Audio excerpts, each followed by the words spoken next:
I guess I'll record in it a little bit later, but it's better late. I thought you had it recording. Yeah, I So, wish. I'll try to share that file out so everybody can just download it. I don't totally know how that works. But yeah, so this whole thing about just reducing your use, reducing your contact, and that Lorna Lee article um, really showed that there's so many possible vectors for transmission in an ayahuasca ceremony. Like, she's even suggesting a fresh puke bucket every time you vomit, and washing a shared bathroom carefully every time so we don't transmit. It just makes it a little untenable to do psychedelic work in a group setting, at least for a little while. Unfortunately, I hate to be a downer. Really, it's just really important to reduce the number of deaths from this thing, that we be careful and slow down and abstain, if possible. Any reflections on any of that, Kyle? I know we kind of chatted about it at length yesterday, but anything coming up for you? I shared a post, this meme of Bill.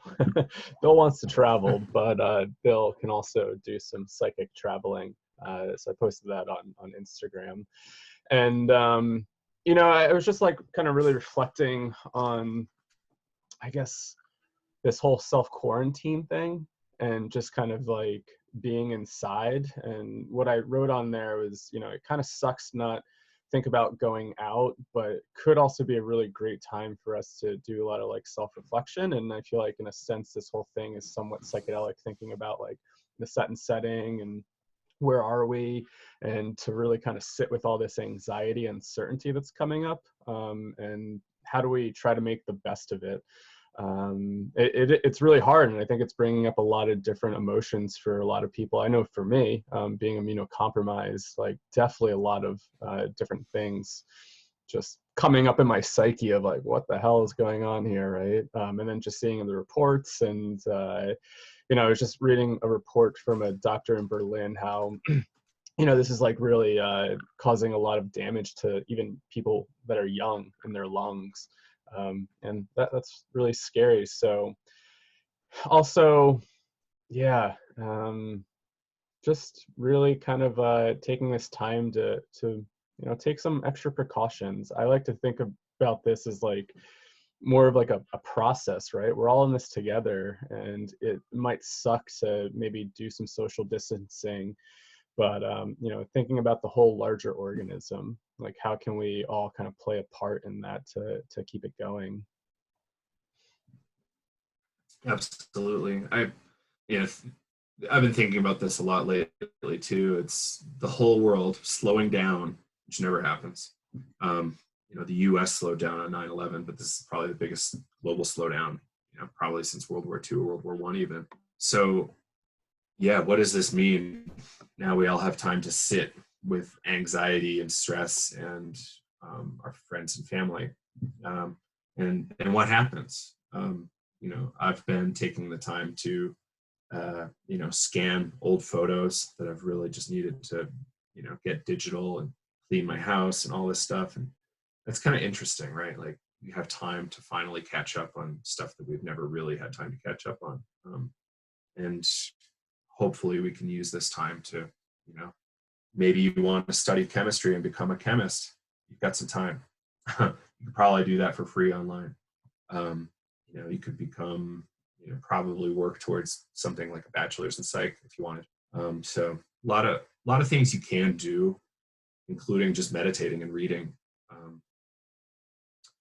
So I kind of want to dig into some of the questions here. Faina has one here.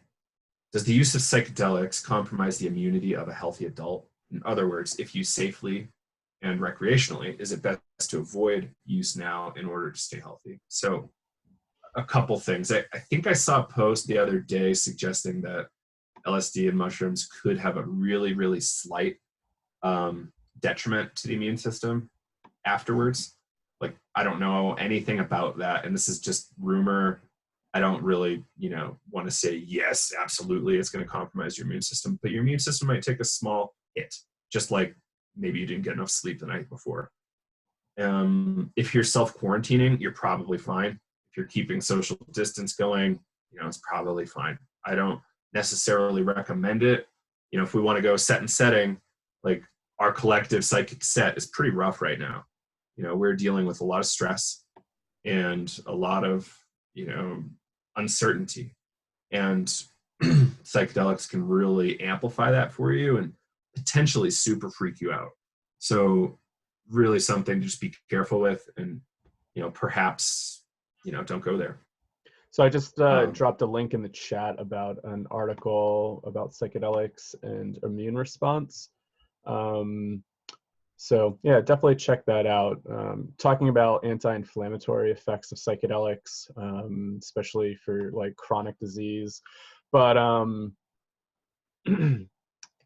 what I think some of the doctors in France were really trying to talk about not using ibuprofen because of the anti-inflammatory effects of that, and how that actually could really exacerbate the symptoms of the coronavirus. So I don't know, that's something to take into consideration. And I don't know if that's just while you're infected with severe symptoms, right? Because I'm guessing the cytokine storm and just like your body's trying to fight it off. And then if you're suppressing that, like it could just really overwhelm the immune system.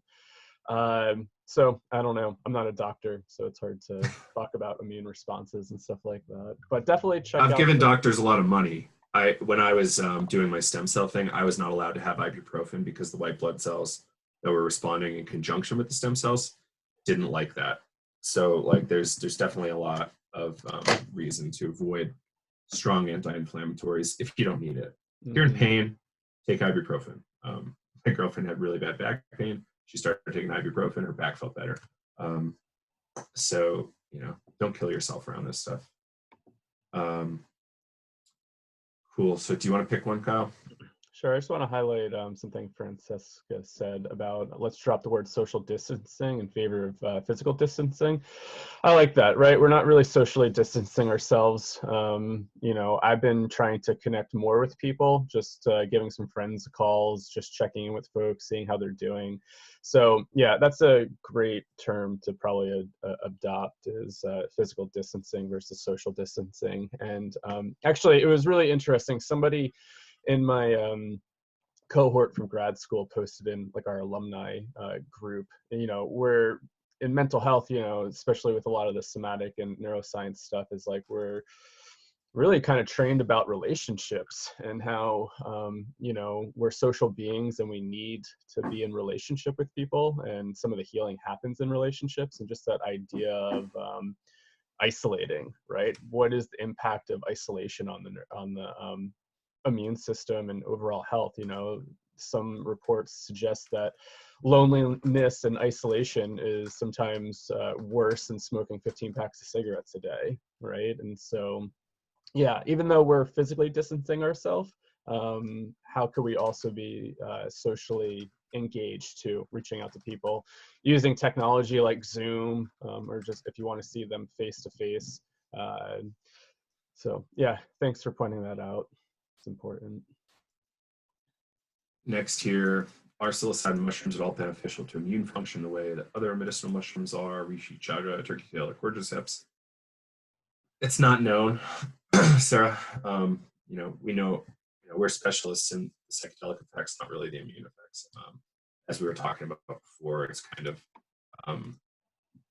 questionable.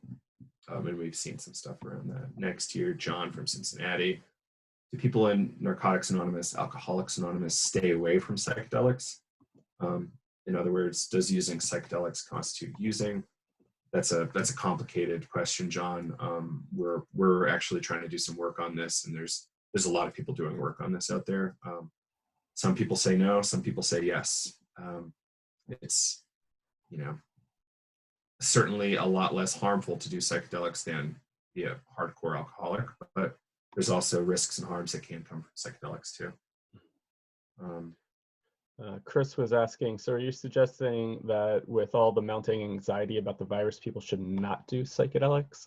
You know, use your own discretion there. But I was actually interested in, if people are using psychedelics, it would be really interesting to collect a bunch of the trip reports in the next like week or two and see like actually what kind of collective anxiety might be coming out, right? I mean, I'm always thinking about set and setting, and if you're already worried and highly anxious, maybe it's not the best time to actually engage in that work. Maybe it's better to just really stay grounded and really think about some of these things that you can do to stay safe, right? So I don't know, whenever I think about when is a good time to do this stuff, well, if we're kind of like in survival mode, maybe it's not the best time to engage in this work. I always kind of come back to that Maslow's hierarchy of needs, right? And, you know, we've even talked about that with psychedelic use in general and psychedelic research. It's like if you're in survival mode, it's really hard to try to do self-actualization, right? So Here's another one. Okay. Do you think psychedelics have actually prepared people for physical distancing? Question mark. For example, do you think psychonauts have learned from their psychedelic experiences to be more content with themselves and being alone, taking the time alone to smell the flowers and speak? So psychonaut is, you know, just that, you're a psychonaut. It's you know, you're not necessarily becoming an enlightened Buddhist master or whatever, however you want to phrase that, you know, advanced being thing.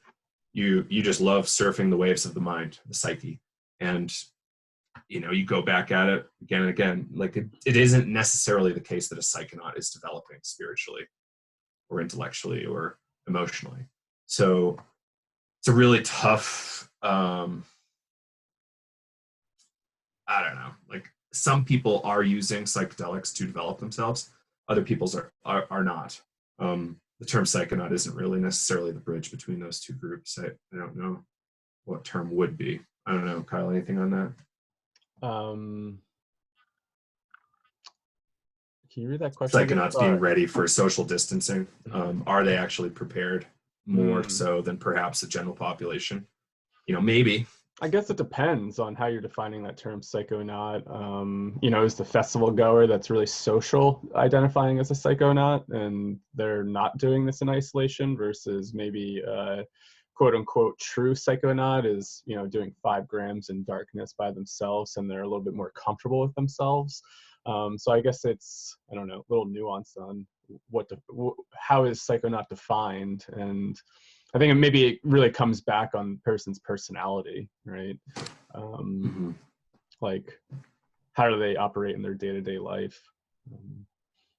I actually saw a funny little meme. It was like, you know, doing this project mostly remote and online, it was like life before quarantine, life during quarantine, and nothing's changed. I'm like, yeah, it's doing a lot of remote work all the time anyways. I'm not leaving much, so. Yeah. So Chris Walzak there, if you could just clarify what you want to know more about, we definitely want to try to be clear here. Sorry if we weren't clear about our recommendation. There's a lot of people asking, like, should I use psychedelics now or should I not use psychedelics now? I'm not going to tell you yes or no. Same way I'm not going to tell you if you should have a beer or not, or smoke weed or not. You know, this is something that an individual needs to understand for themselves, get enough data, and then you can make a decision for you. I'm not going to tell you what to do. So let's go to this anonymous question here. Is it unsafe for partners who live together to share a pipe? We already are within a 6-foot distance. If you are immunocompromised and you're not leaving your home, I'm not a doctor. I would suggest a doctor might say you're okay, but a doctor might also say don't share cups. You know, it's a really hard thing to say. I don't feel comfortable really giving you a firm answer about that. Sharing a pipe, you know, you are actively sharing a disease, or sorry, you're biome that probably includes a virus or bacteria or whatever. So, you know, it's probably safer to not do that. You could probably just keep your own pipes if you've got enough, but you know, it's hard saying. Yeah, so hopefully that was good for you, and sorry about your compromised status. And everybody, there's a question box. Please try to use the questions. It's easier for us to track stuff. The chat's great, but it's a little hard to keep track of. So here's another one from Trent. Trent from Ottawa. Doctors in the UK are apparently discovering that anti-inflammatories like ibuprofen, Voltarol, and naproxen are linked to severe cases of COVID-19, affecting young folks with no underlying illness. The suggestion is to take Tylenol for pain or high temps, not ibuprofen. Obviously, this claim needs to be confirmed. Yeah, it might fall in the category of speculation, but it's apparently already being broadcast on French TV, probably where Kyle heard it. Since psychedelics are believed known to have anti-inflammatory effects in the body, it seems like that pausing on psychedelics and even especially microdosing might be a prudent measure until we understand this virus better. Yeah, Trent, that's essentially what Kyle was saying, I guess, earlier, and I think you're spot on. Like, in the face of not knowing, stopping is okay. Like, you know, a lot of us might want to just like bash forward, fight through this thing. Others might just be okay pumping the brakes. You know, I'm more on the cautious side. Like, let's slow down. And I think too, like maybe where you live, right? Like, you know, if you're living in a place where there's outbreaks, yeah, maybe it's a really good time to slow down and really kind of think about what you can do to keep yourself safe. Maybe if you're living, I don't know, way out there, away from civilization somewhere, and you know, the virus hasn't like spread to that region yet, I don't know, maybe you're good for another week or so. But I think like not having all this information makes it really tricky to navigate. Yeah, and Chris in the comments, Chris says it's not hard to say don't share pipes, needles, or snort tubes, period. You know, yeah.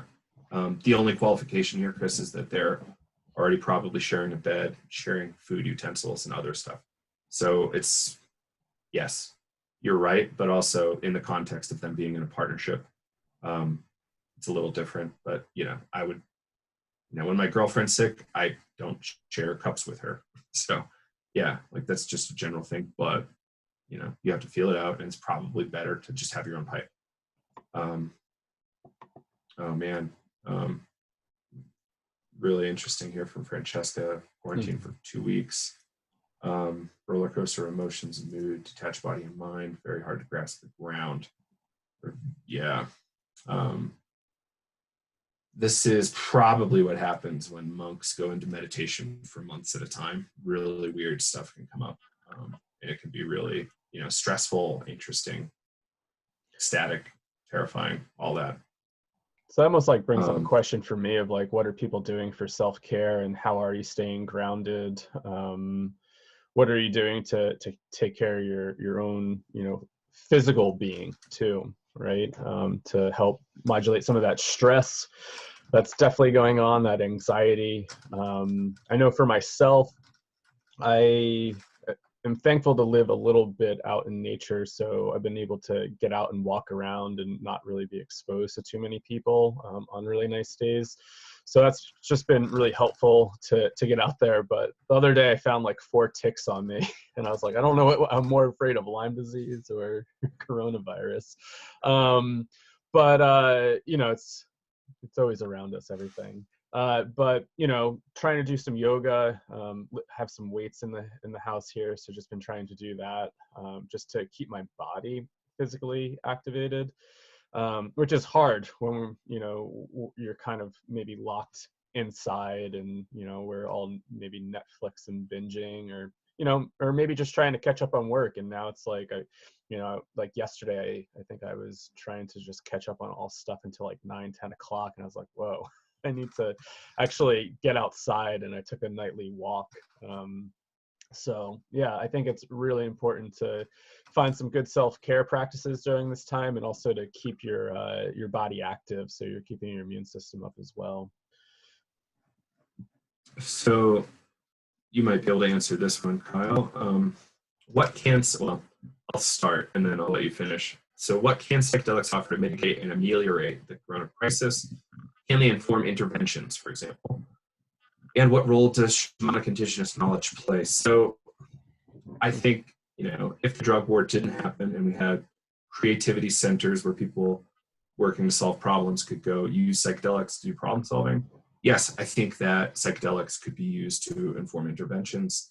That said, we're, many decades deep in a drug war where this is not available. And I don't necessarily believe that top scientists, epidemiologists, vaccine developers, et cetera, are working like that.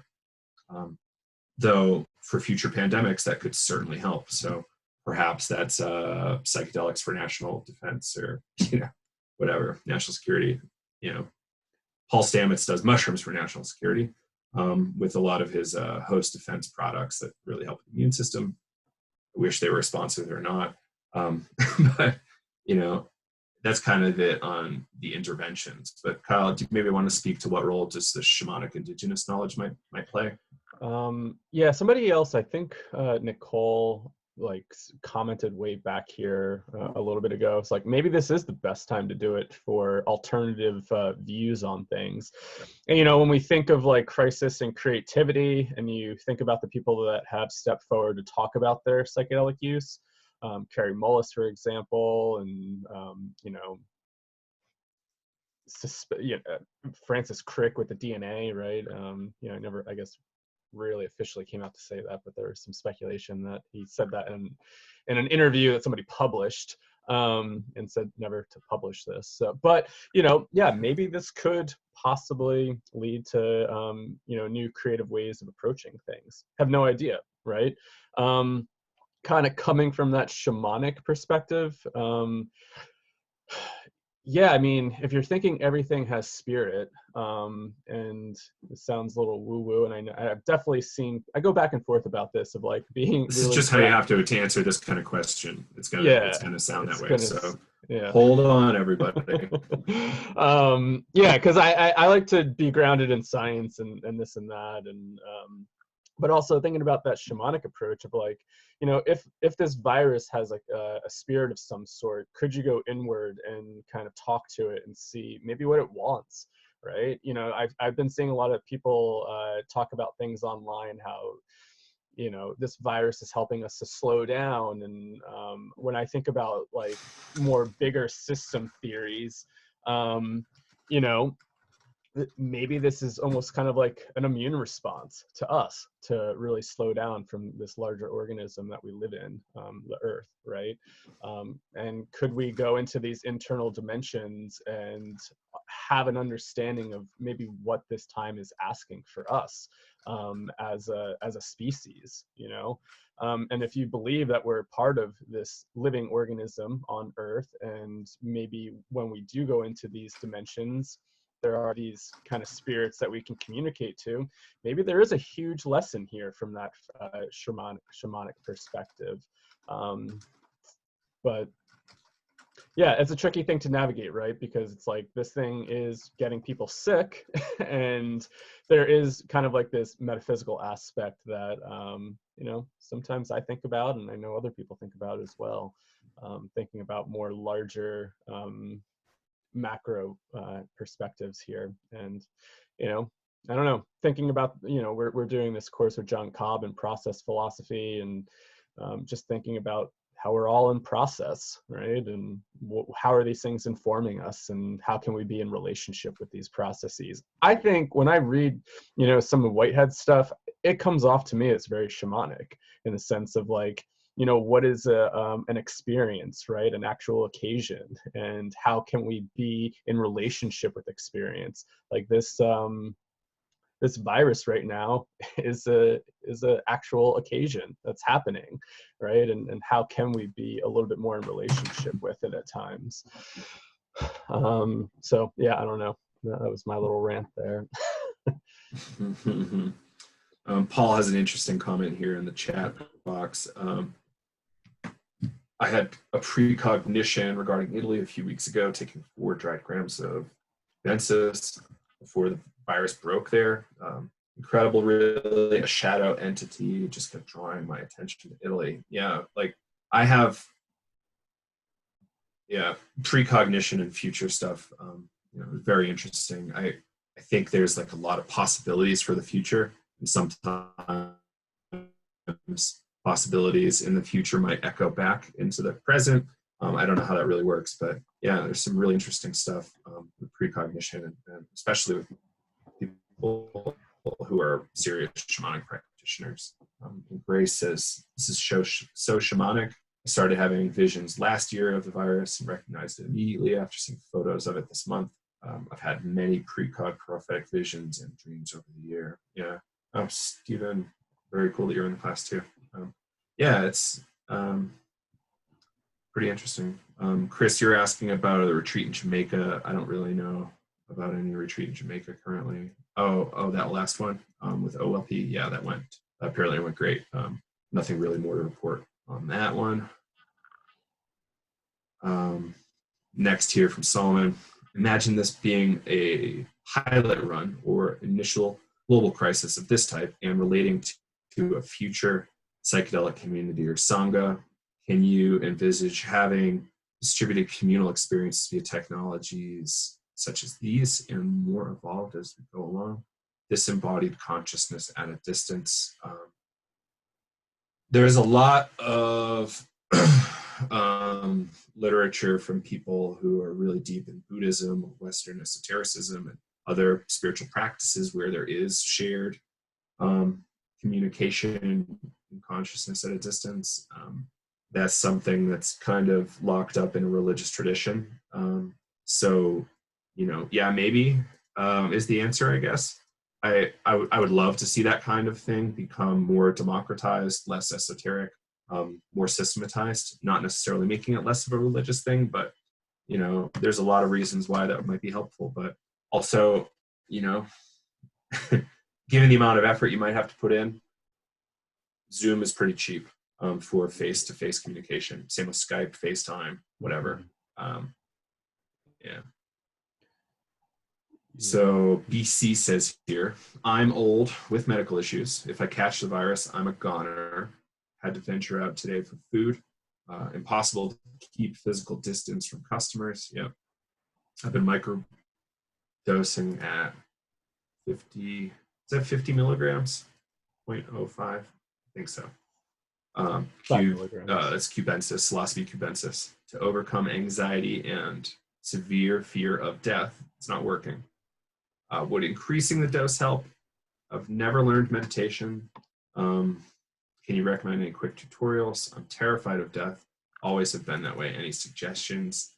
I suggest 2 things. It's really tough. I'm sorry to hear all this. I wish you could be a little bit more isolated. I don't have any suggestions on that. Maybe try to ask for help. That's all I got on that aspect. Delivery regarding services, meditation. maybe?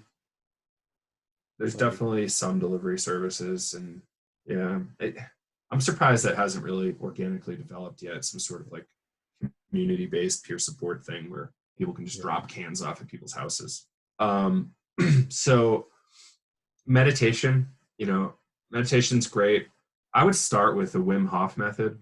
Be really careful with it, but because you're alone at home, no one's there to support you, I don't suggest trying something like holotropic breath work or large dose psychedelics. If you had a lot of support, that's one thing. Thanks, John.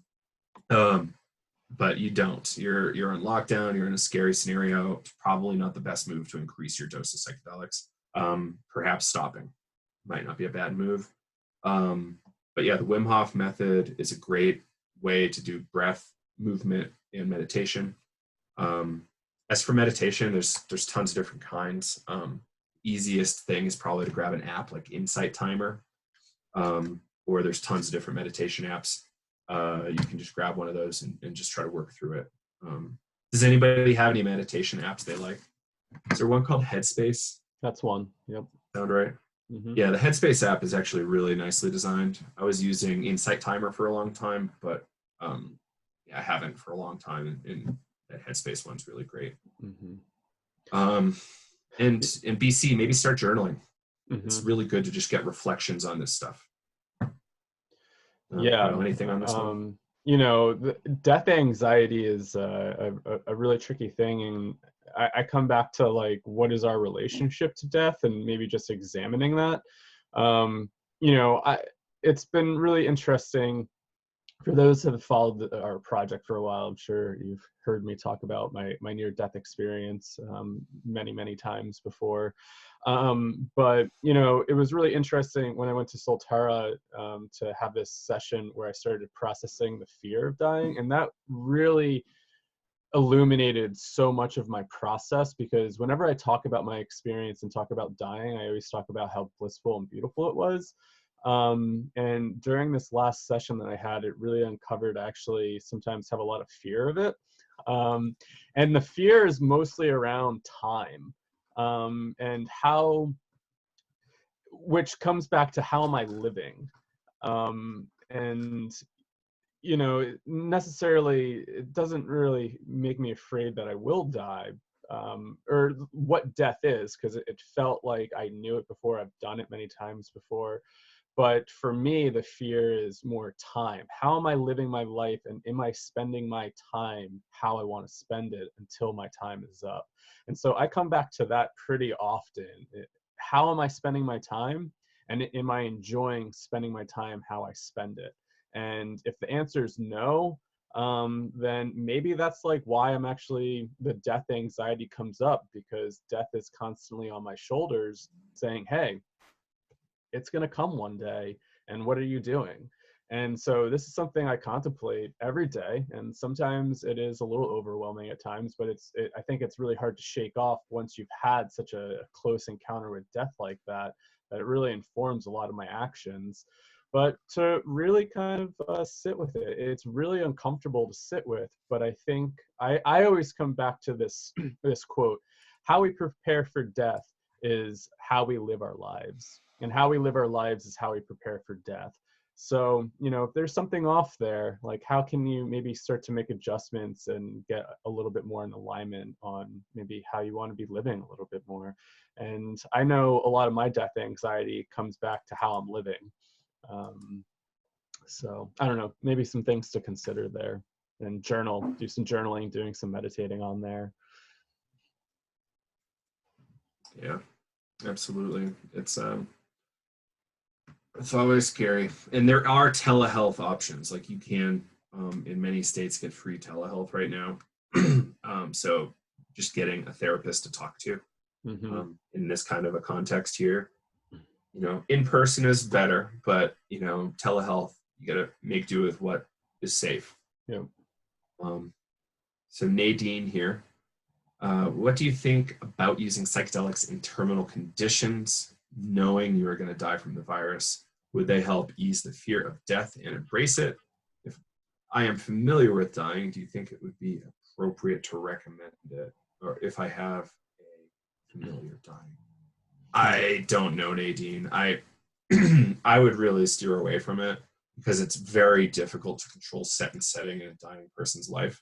And the side effects could be pretty tough. I would say no. Unfortunately, it's really sad that we have to say that. If you've got a ton of money and resources and you can set everything up perfect and have appropriate support, maybe. But that's not really the case for most of us. Kyle, do you have anything on this one? That's a tricky question to answer. I guess like my question would come back to, how do you know if you're going to contract the virus, right?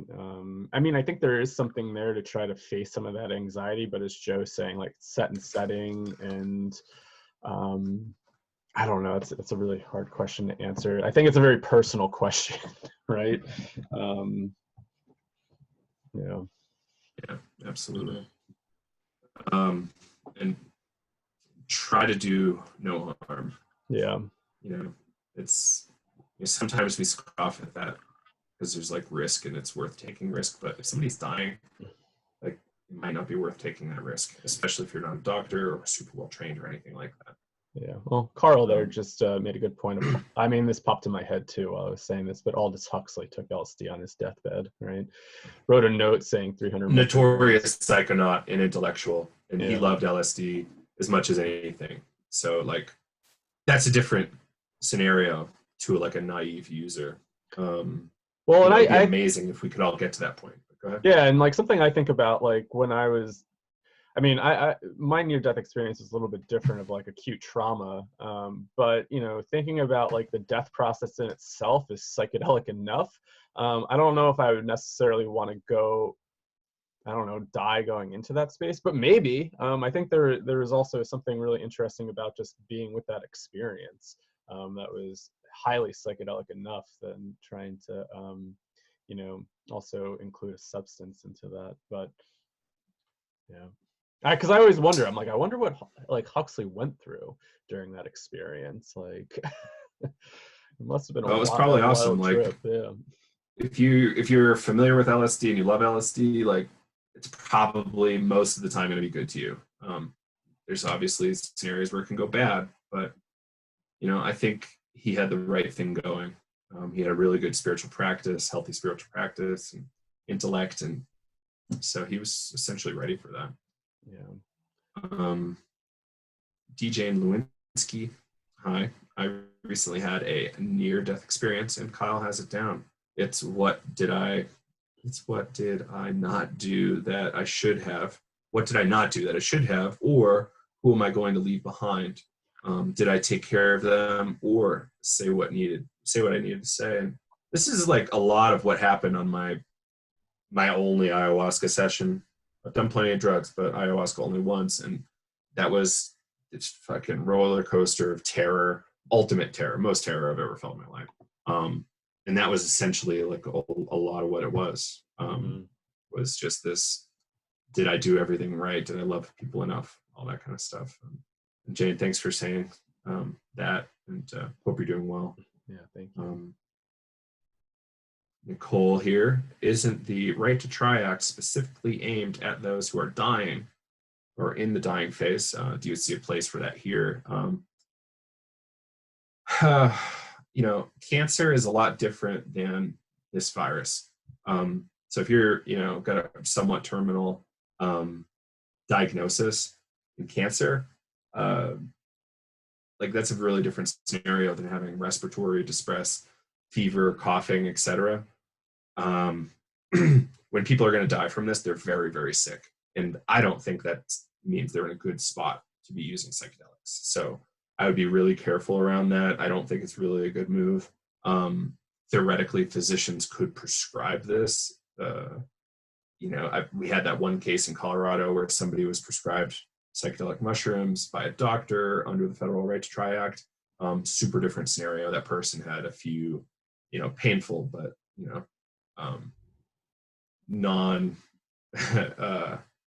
non-flu-like months left in their life. So they weren't coughing like they had the cold or flu, fevers and all that. So yeah, like very different scenarios, possibly worth a comparison, but I don't know.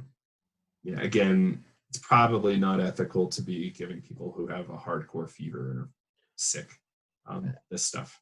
And I think that's the difference between like some of the terminally ill versus like, you know, a virus that's completely shutting down your system, right? And coughing and just, I mean, having a high fever enough is just overwhelming. I can't imagine wanting to add, you know, another substance to that could, you know, I always come back to this idea of like non-specific amplifiers, right? That we always talk about, Joe, where it's like, oh man, like you become maybe a little bit more aware of what's going on, and maybe that could actually, like in the moment when you're having like a intense fever and you're coughing, and I mean, I don't know, it's got to be really intense to want to go into a psychedelic experience like that. Right. Absolutely. Somebody here in the chat that wants to remain anonymous said, because we're just in the beginning stages of this virus, it's vital to self-isolate from people, friends included, because we're doing this for the healthcare workers who will be overwhelmed otherwise with the overload of patients. Yes. At this point, I think it's irresponsible and selfish for people to go out and socialize and insist on keeping their same routines. There are people complaining about the inconvenience. We should look at it as a service to our healthcare providers and first responders. Thanks. Yes, thanks for highlighting that. And I think that's, when I think about, this physical distancing or isolation, I really think about the people that are on the front lines there. I mean, if anybody's worked in, in healthcare, I mean, people are really risking a lot of stuff. I mean, just being surrounded by the virus and really just like risking their lives in a sense to take care of other people, working insane hours at this point. And how can like our actions also like think about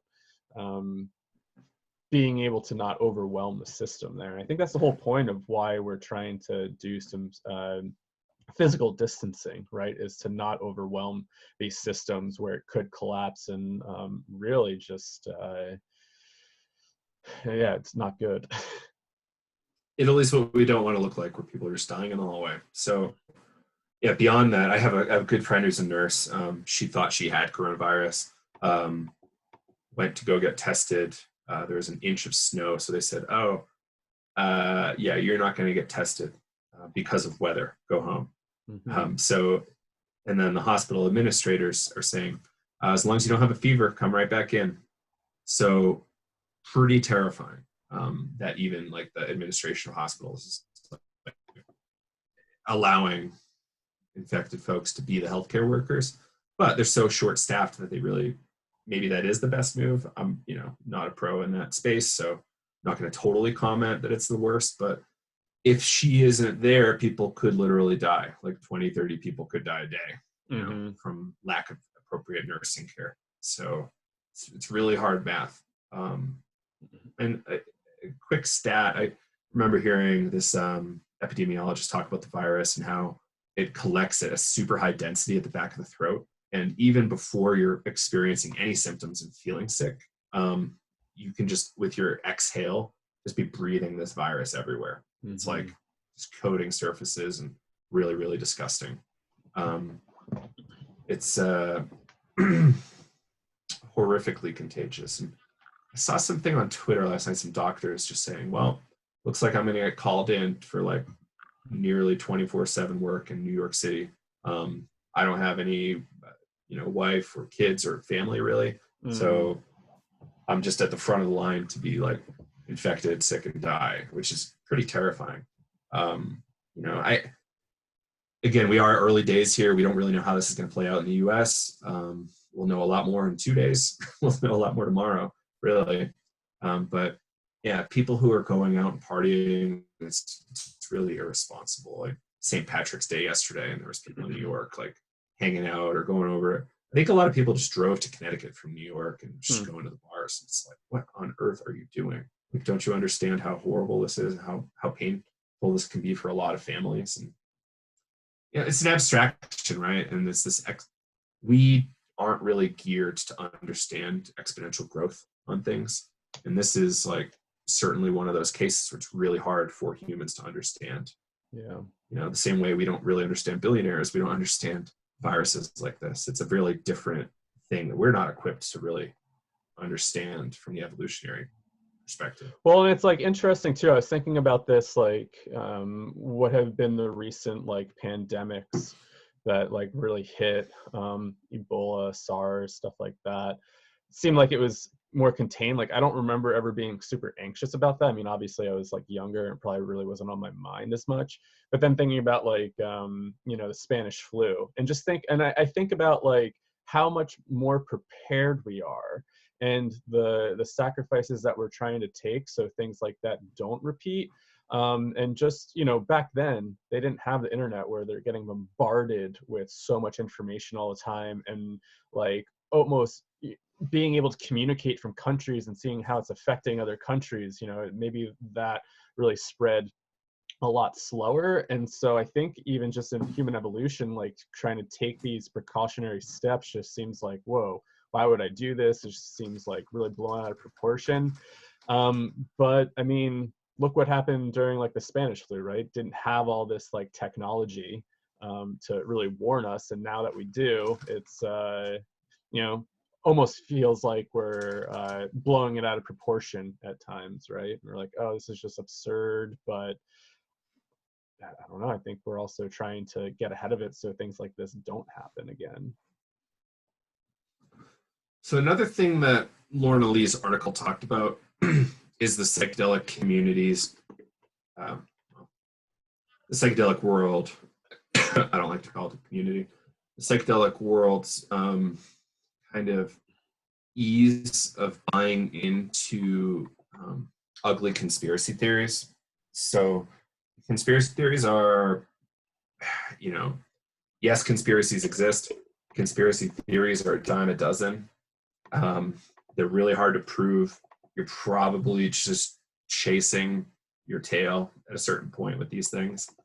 But the internet has become a playground for groups with special interests to manipulate folks. So, you know, this whole Russian election thing, like, you know, that's a one example, but there's tons of chatbots out there and server farms, people just going at certain issues. They're paid to manipulate.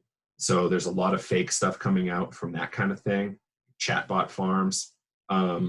There's just vested interests around this stuff. Like, what did I hear? Like, there's a lot of folks in the right, in the media, who are just kind of dismissing this very regularly for, I don't know why exactly, but there has to be a vested interest. Otherwise, they probably wouldn't be doing this. They're saying it's way less infectious than the flu. It's less deadly than the flu. It's not true. It's more contagious than the flu and more deadly than the flu. You know, and people are like, yeah, we'll have a vaccine real soon. It's like, well, it could take up to a year to develop a vaccine, and then a real safe vaccine could take up to 5 years. So it's like, this is not something we can sort out next month. Like, this, unfortunately, might be months of really uncomfortable stuff for us. Yeah, so we really have to just play this by ear, go careful.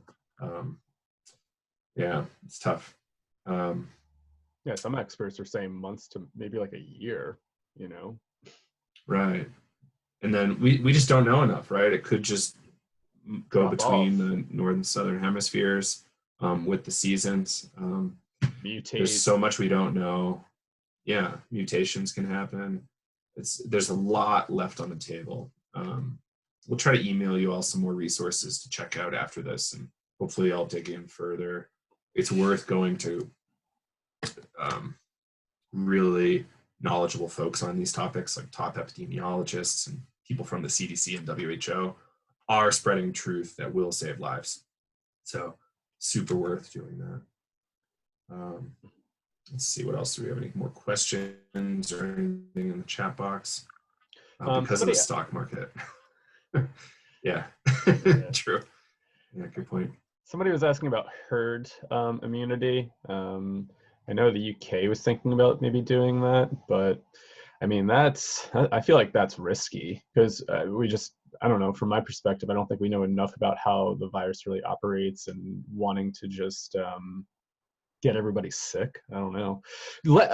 So we were chatting with our teacher Lenny last night, and he was talking about like the 2008 recession, kind of going over the stock market crashing, and he, you know, and talking about like what the government's trying to do and some of these dilemmas that they have to face, not really knowing what the hell to do. And can you imagine being in these positions of power trying to make these decisions? But you know, he was talking about like, you know, the amount of deaths that happen with overdoses, you know, cardiovascular issues like heart disease, car accidents, and it's like those are all like annually deaths that like we kind of like understand. But he was just saying, like, what would 2 million plus deaths in the United States look like when that hits in a month or two, right? Like, what would that do to the economy? What would that do to the United States? I mean, and globally too, right? So just thinking about the quick number of die-offs that would happen in a very short time, and how that really affects things, versus needing to just try to get this contained a little bit and taking some sacrifices, and what's the long-term outcome of that versus a quick die-off of a couple million people. I thought that was like a really interesting kind of perspective, or just idea to think about, of like a quick die-off and how could that really shake nations. Right. Let's see here. Just so the person doesn't feel ignored. I like to say that we can only really do and have impact on stuff in our immediate sphere. Things that are a little bit more abstract, political, they take a lot more time and effort. In this kind of a scenario, I think it's really important to just maintain social distance, and not necessarily attribute false cause. So this poster is commenting about 5G. I don't believe, I've spent a number of days digging into the 5G topic, and I've never been able to come up with enough evidence for me to be super paranoid about 5G. I've tried. I like to get paranoid. For some reason, it feels good to me. So I've spent a lot of time on conspiracy stuff. I've just never found anything on 5G and immunity. So people say that. I just don't believe it. I haven't seen any good replicated lab stuff. So given the reality that there's minimal evidence, I would suggest doing what we can is great. Like social isolation, physical distancing, whatever is the thing that makes us not get the virus and spread it to other people. So yeah, that's it on the 5G topic. I just haven't seen enough evidence to want to go there. If you want to email us, feel free.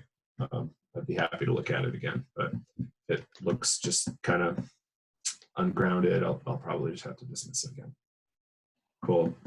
Danny Cox, taking any drugs for the first time is like water you think might be bad. Well, yeah. You take a little bit first, wait a while, and see how you feel. Seems like you'll be all right. Go from there. I don't. So Danny, you're probably trying to answer somebody else's question. Cool. Any other questions here?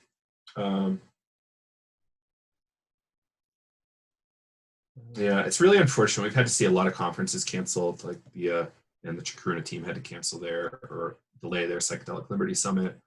Possibly we'll see some stuff.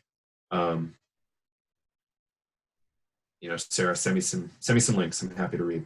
So yeah, what else? The Psychedelic Liberty Summit, the conference we were going to go to in the UK, Exeter, UK, is canceled. And the conference in the Netherlands is canceled. What was that one called? ICPR 2020. Mm-hmm. Yeah, it's really unfortunate. The Washington, D.C. mushrooms decriminalization ballot initiative is delayed. I wouldn't be surprised if other political measures are delayed. I thought it was really inappropriate to see, I don't know if it actually happened, but there's thousands of people gathering for the Democratic primaries. I thought that was highly inappropriate and really ugly. I would have preferred that played out very differently. A lot of TV stations and TV shows are canceling, like The Daily Show, and all these like late night talk shows are canceling. Yeah. Yeah, exactly. It's pretty crazy that people aren't isolating. I still have friends, like one of my good friends, like I was saying earlier in the show, has like asthma, he's obese, he's got autoimmune disorder. He is ripe to get killed. His roommate was just going out like a lot into public, and it was terrifying. My other friend, and scary scenario. It's like, do I really have to get involved here? I did, and it helped a little bit, but it's like just really unfortunate. Yeah, situation we're in. Yeah, I mean, I definitely get worried. And something that comes up, like I'm wondering, like what people are learning from this experience so far, and like how to start like thinking about taking action moving forward. Like I feel like a lot of people are like starting to even looking at that image of China reducing their pollution, I mean, that's just really, really cool to see. We start slowing down and getting pollution under control. I mean, that was to an extreme of, nobody getting out in the streets and doing anything like that. And I mean, something else that I've been thinking about, like the importance of community, like, developing more local communities so people are like looking out for each other. And how can we start to maybe integrate some of these things that, we're feeling and starting to maybe think about moving forward a little bit more. I watched a really interesting TED Talk last night that it was titled Coronavirus is Our Future. And, this person, they weren't a doctor. They did stuff, I forget what their title was, but, just really thinking about like moving forward, like with Ebola kind of stemming from Africa, like you have some of these outbreaks happening in rural, poor countries. Like, how can we start working towards more like thinking about healthcare in places, as climate change starts to happen more and more, ecosystems starting to dissolve, animals coming in contact with different populations. Like, we're probably going to start seeing more novel viruses in the future. But we're knowing that viruses are starting to emerge in the permafrosts. If that stuff starts to come out, what's that going to happen? So even thinking about like, how could we think about, healthcare in a sense, and how we're in this together, and just thinking about like, okay, if this did stem out of like China through these wet markets, just even thinking about how interconnected we are. Here's one person or multiple people's actions, but in one spot really rippled out. And how can we think about creating, better healthcare systems so it doesn't spread? We're sharing information, and there are a bunch of other points that she made, but it really got me thinking, like, yeah, what are we taking from this, and how could we start kind of moving towards a new way of living, I guess, and thinking about new systems, what systems are crumbling, what systems are kind of built on a house of cards in a sense, and how could we start creating change from this? I mean, I don't know. I feel like humans are very resilient, but I also feel like we fall back into our habits pretty easily. So I think this is where like the integration stuff really comes into play. Like, how can we really embody some of these anxieties and emotions, and maybe understanding like these new ways of living, like, oh, hey, we get to actually like doing more remote stuff is actually really tangible. Maybe I don't need to constantly like get in my car and do all this stuff or fly. And I don't know, any thoughts about that, or what are people kind of taking away from from this so far? So resilience. So like in the psychology therapy space, resilience is something I think folks talk about. Yeah, resilience planning for the planet and the species, and the whole biosphere really is super important. Resilience planning is huge in permaculture. One of my friends from college has like a resilience planning institute or something like that. It's really, really cool. The fact that our culture is just more and more focused on like just in time delivery, no warehouses anywhere, like stockpiling things, like there's no redundancy. So like a small little town like mine, if we got snowed in for 6 days, we'd be in really deep trouble. Just as a collective. So, that's crazy. Like 6 days of snow and then we're toast. Look at Puerto Rico, like one hurricane smoked for years. The FEMA group and, the feds didn't really come in to help as they probably should have. The fact that the Trump administration cut a lot of pandemic specialists from the federal government, like didn't help at all, a year or two ago when that happened. And scientists have been talking about global pandemics for a long time. Like, what is this guy's name? Vinay Gupta. This gentleman goes on Twitter by Leashless.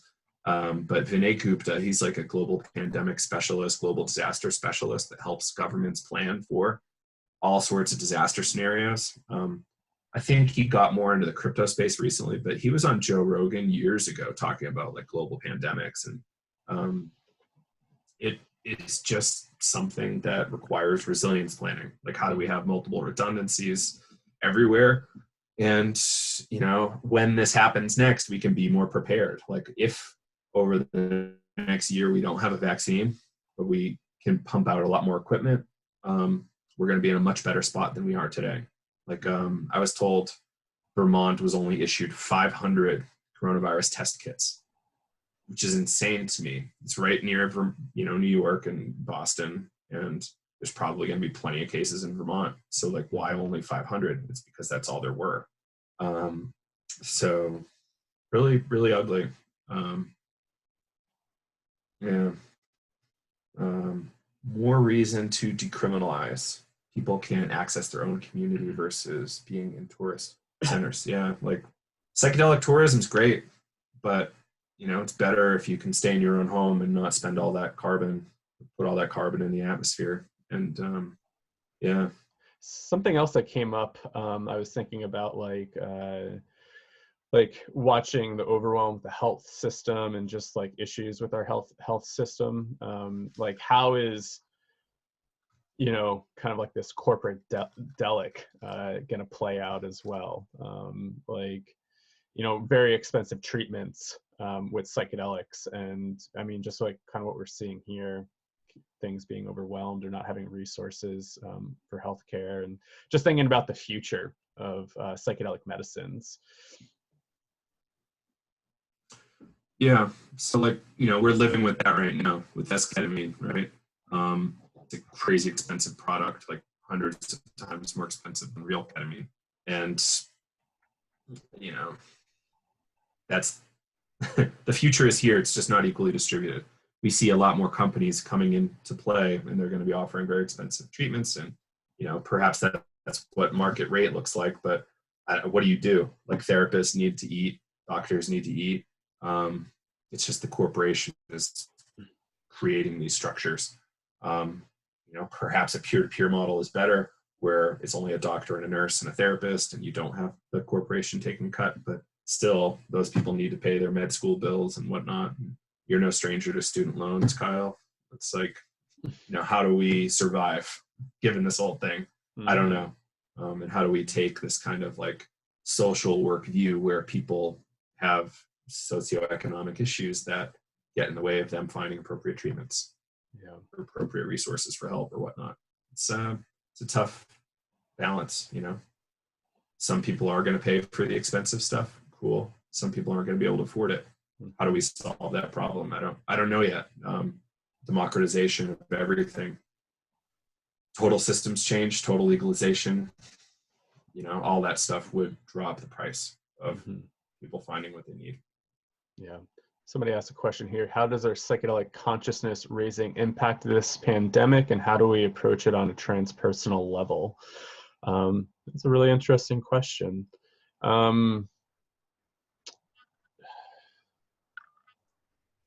Yeah, I don't know. Any thoughts, Joe?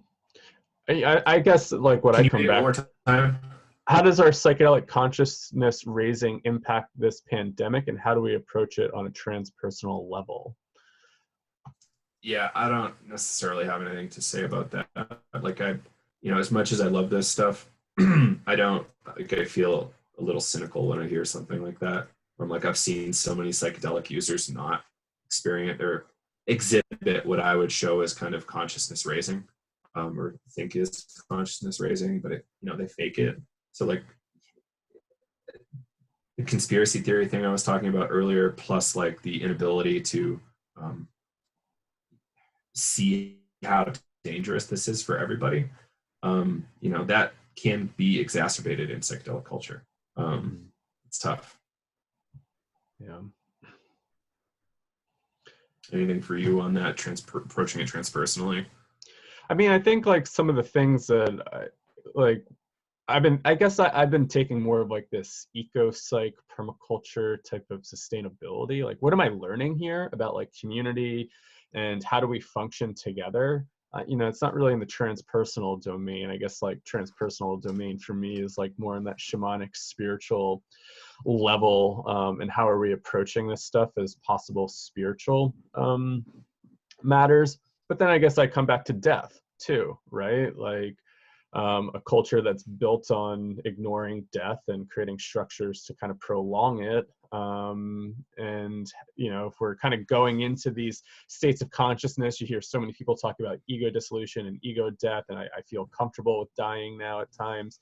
Well, if that's the case, how are you going to show back up in your life and, you know, just kind of live that and really radiate that? Somebody left a comment on our Instagram about like, I'm not going to physically distance myself because that's like lack of freedom, and people need to eat more mushrooms to get over their fear of death, and start fearing freedom. And, you know, I'm thinking, well, that point doesn't make any sense, because lack of freedom equals a slow physical, spiritual, emotional, psychological death.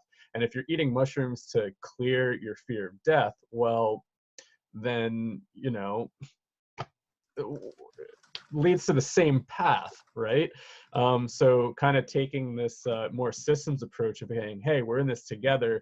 Okay, like, it's going to suck not be able to go out, but I'm worried about, like, you know, this community. How am I in relationship to this bigger system, and what can my role be here?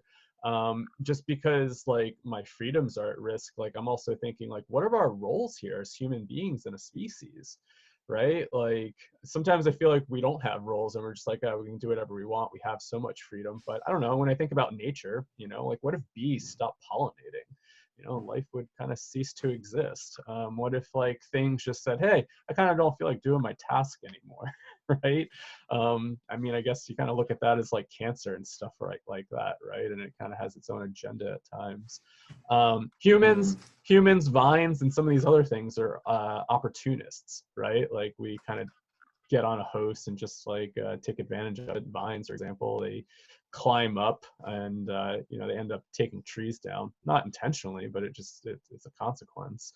But yeah, just like this thing of like, oh, like you need to eat more mushrooms to like get over your fear of death, and but also, well, it just blew my mind, because I was like, well, it leads to the same path, right? Like, why are you afraid of just like participating in a system that's going to lead to death, right? Like, okay, well, if you're doing this work, then you realize, oh shit, this is a sacrifice I need to make to keep this going, and to just kind of be in this system and be in relationship with it.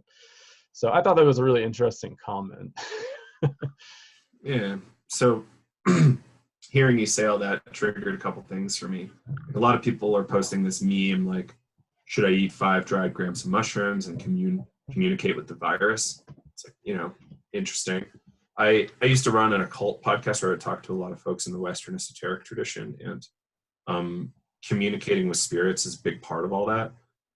So theoretically, the same way a motorboat in the Amazon has a spirit and the great sky has a spirit, like theoretically this virus also has a spirit, if we want to come from that worldview. So there's drug and non-drug techniques for communicating with spirits. You just look up, you know, a really simple thing you can look up is chaos magic. You can look up how to communicate with the spirit, and you could probably have a non-drug communication with the spirit. That might be really interesting and helpful. It might not be. But there's, you know, a lot of really interesting ways to be psychedelic without doing drugs. Mm-hmm. Psychedelic is kind of like an adjective or verb or something. Like it's not necessarily like LSD, ayahuasca exclusively. It's like, it's a lot of things like breath work, magic. Even like studying permaculture can just make the world seem so much more alive, because you're studying like systems theory, systems thinking, ecosystems. Ecosystems are magical, especially when mushrooms are in the mix. Mm-hmm. It's amazing. And by spending time studying permaculture now, and while you're in your home, and you know, you count as a design object in permaculture systems. Like zone 0 is you, and zone 1 is like your house. So like you can design the most important elements of your permaculture design system without even going outside, and really make strong improvements. So mushrooms could help inform that. Go ahead. I was going to give a plug to Fantastic Fungi. It's being released on March 26th. But there was a really great quote in there that just shows you like the interconnected of everything. And the future is in cooperation, not in like this Darwinian idea of survival of the fittest, right? And you see how mushrooms help to really help the ecosystem thrive and communicate and work together. So yeah, just a little side note from what you were saying there, Joe, with permaculture and understanding ecosystems is magical. I mean, yeah, once you start looking at like how this stuff works, you go, oh wow, nature does cooperate at times. Like my buddy Lucas has done a lot of, does a lot of farming, this and that, but he was even saying like with invasive species, say something like Japanese knotweed. It's terrible to get rid of. You have to dig like at least 6 feet down to pull the roots out, and it really just takes over here on the East Coast. I don't know if it's out west or anything yet, but what he was saying, it's actually helping to modulate the soil. So it's bringing, I guess, I forget what he said, nitrogen up from the soil and helping to distribute it, bring it up to the surface. So this thing that looks like it's just taking over, it's actually being helpful to regulate soil nutrients. And I thought that was really interesting because we see it as this problematic thing of we can never get rid of this stuff. Japanese knotweed, SARS and viruses, cool. Lyme disease. I think I did hear about that with Lyme disease. And yeah, so ecological niches will be filled. Like if there's a need for more nitrogen up top, there's a mechanism for that. There's seeds that lay dormant and are just ready to help do that when the conditions are right. Like almost everything's a response to create healthier soil. Same way the body knows how to heal itself, so does the earth. Hannah is asking, can you talk a tiny bit more about chaos magic? Yeah, I'll mention a little bit about it. So it's kind of a modern non-tradition. It's kind of like an anarchist's approach to the Western esoteric magical tradition where you can borrow whatever you want from wherever and use it. There's people that have a whole thing built around Star Trek or Lord of the Rings, where it's their own kind of like private religion / chaos magic world. And they use those things. So like in the Christian aspects, you're using angels, but perhaps you could use powerful characters like Gandalf and Frodo, in place of those. And it's just kind of like a deconstructed version of magic. That's all I can really say about it. I don't do it. I've never really done much of it. It's interesting. I think tradition, like in the history of magic, it's a really interesting, what they would call current. Yeah. Did you say from that's helpful? The Bun tradition? No. Oh. I don't know where you would have heard that. I thought nothing to do with the East. You could borrow it. You could borrow it from the East for sure. Yeah. So there's all these kind of like eternal things that we're playing with, and you could just borrow ideas from everywhere. And you don't have to necessarily fully believe it, but you can treat it like you believe it temporarily and do some stuff, and stuff happens. It's really weird, but it challenges a lot of assumptions, and I think that's super important. A lot of people just have these like hardcore beliefs about reality, and this stuff really shakes that up. Yeah, I mean, English, this virus must be a teacher for us if we are to survive. Our social distancing is a spiritual act. You have to care for the species. Yeah, in a lot of ways, it's true. Like we have a lot to learn, and this really helps. Mm-hmm. Yeah, so that transpersonal part, right? Like what are we learning here on these like transpersonal layers, and how can we possibly integrate this back into our lives? If we do see this, if people are going into these transpersonal experiences and feeling like they're getting the message, like maybe this is the time to slow down and organize priorities and figure out maybe how to live a little bit more sustainably. Like, yeah, how can we really, if we believe in that, how can we really embody that and work towards that a little bit more? Than just being like, okay, well, that was over and now back to the normal daily grind, which, we're all probably going to go back to, right? But if we're thinking about like, oh, how could we incorporate these transpersonal experiences into our life and take that approach? Well, I think we really have to sit with what's coming up for us and try to take some action on it. Absolutely. Cool. So I think that's probably enough for today, Kyle. Yeah. Do you have any closing thoughts? No, I just want to thank everybody for joining and asking all these thought-provoking questions and just taking the time to explore with us. I always have more questions and stuff than answers at times. But yeah, thanks for hanging out with us today and exploring this topic. And I just hope everybody stays safe, stay healthy, get some good self-care in if you can. If you have access to being able to be outside, definitely soak up some of the vitamin D and fresh air, kind of get out of the stale house at times. And yeah, just really take care of yourself, reach out to others, stay socially connected, even though we're physically disconnecting. So I really appreciate that reframe of social distancing to physical distancing. And yeah, just really reach out to people. Like if you're feeling anxiety, spike, and you're feeling anxious and stressed, like just really kind of take this time to practice self-care and reach out to folks. It's really important to utilize everything that we can, all the resources that we have. So yeah, just thank you everybody and wishing you all the best here. Yep. Do what you can. Thank you all. Don't cough in your hands. Wash your hands for 20 seconds, 6 feet apart, and you'll probably be doing pretty good. And yeah, just perhaps back off of any kind of spit swapping while you can. All right. Thank you all for tuning into the Psychedelics Day webinar. We'll see you on the next one, hopefully real soon. Yeah. Take care.